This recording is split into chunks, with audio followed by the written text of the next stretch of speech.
Hi students, now we are discussing the chapter Combustion and Flame.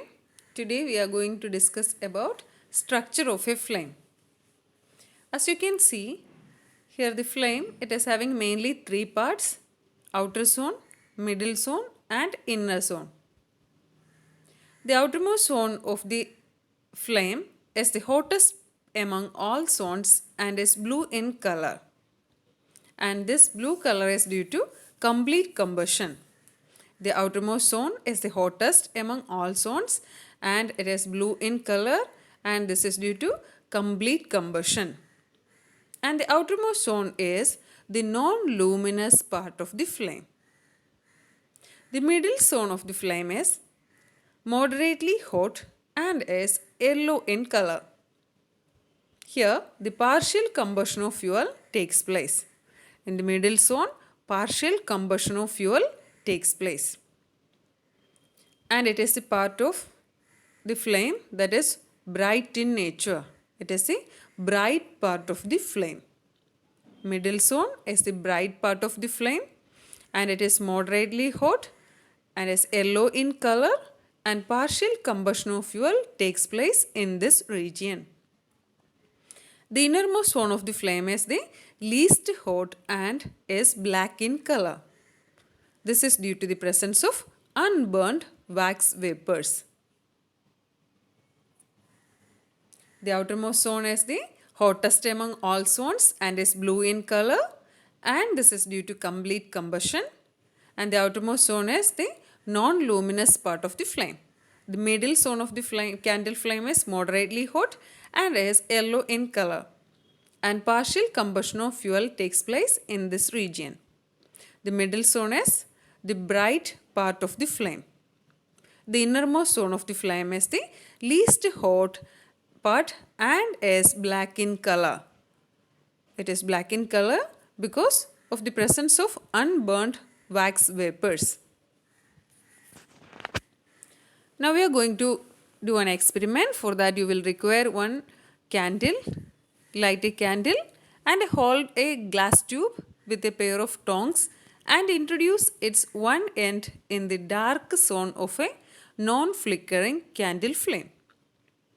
Now bring a lighted matchstick near the other end of the glass tube. Do you see a flame? If so, what is it that produces a flame? Notice the wax near the heated wick melts quickly. You can notice that the wax near the heated wick melts very quickly. Here, as you know that the substance which vaporize burning during gives flames. For example, kerosene oil and molten wax rise through the wick and are vaporized during burning and form flames. Charcoal does not vaporize and so does not produce a flame. Here in this activity you can see that in the inner part or the inner zone, the wax vapors that are coming out, the wax vapors present in the inner zone that are coming out of the glass tube, it is the cause of the flame on the other end, that is where we place the lighted matchstick. There we can see one bright flame because the wax vapors from the inner zone of the flame is reaching the other end and it is burning there. In the other activity, for this you will need one candle and you have to introduce a clean glass slide into the luminous zone of the flame. As you know that the luminous zone is the middle zone, that is yellow in color. And hold the glass slide there with a pair of tongs for about 10 seconds. Then remove it. What do you observe? Yes, a circular blackish ring is formed on the glass plate or slide. It indicates the deposition of unburned carbon particles present in the luminous zone of the flame. As we discussed, the middle zone, that is yellow in color, here partial combustion of fuel or partial combustion is happening. That's why the unburned carbon particles are produced that are deposited on the glass slide.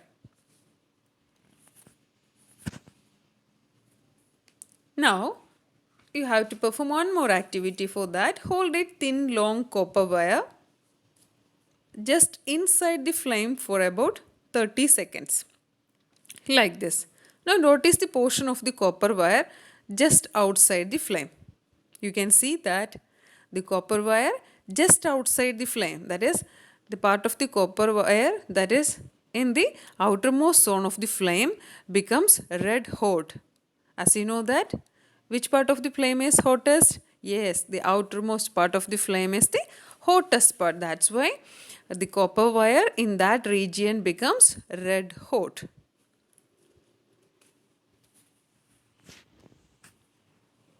Smoke.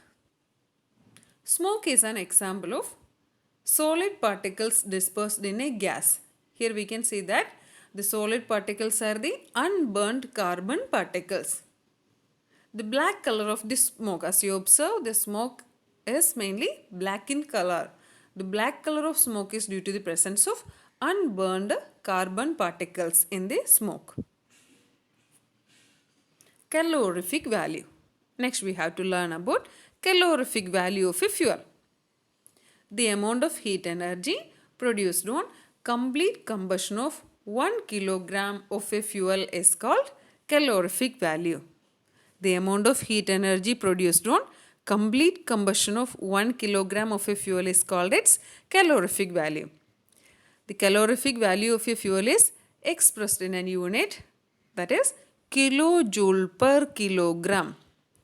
Unit of calorific value is kilojoule per kilogram. We can write it like kJ per kg. Calorific value of a fuel. If the calorific value of a fuel is high, means its efficiency will also be high. And if the calorific value is low, means its efficiency would also be very low or low. Here you can say, I will say some examples. For example, cow dung cake. Its calorific value is between 6000 to 8000 kilojoule per kilogram. And for CNG, compressed natural gas, its calorific value is 50,000. Okay, here for CNG, the calorific value is high, and for cow dung cake, the calorific value is low. Here you can see that which fuel is more efficient. Yes, here CNG is more efficient than cow dung cake.